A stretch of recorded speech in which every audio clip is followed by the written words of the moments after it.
I'm going to talk about a little bit about how the trumpet works. Now, one of the interesting things about the trumpet is, unlike some other instruments like the saxophone, is that there's only 3 buttons, or valves they're called. And you might be wondering, well, how there's so many notes that I could play out there, how do you get to play them with only 3 valves?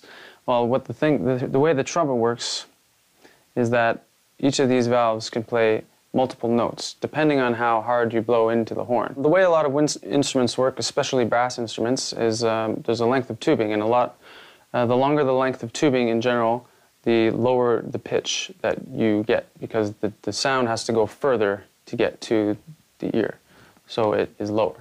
The shorter the tubing, the higher the pitch. So with the trumpet, we have an entire length of tubing like this, so when I blow any note that comes out, and I want to make that note lower, I want to make the tubing just a little bit longer.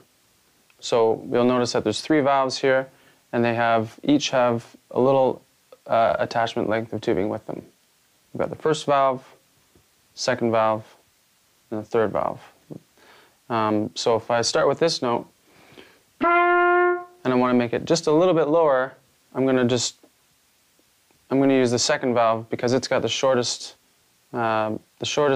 extra tubing, shortest amount of extra tubing. So if I push that down, the air now has to go through this extra piece, which will thus lower the note.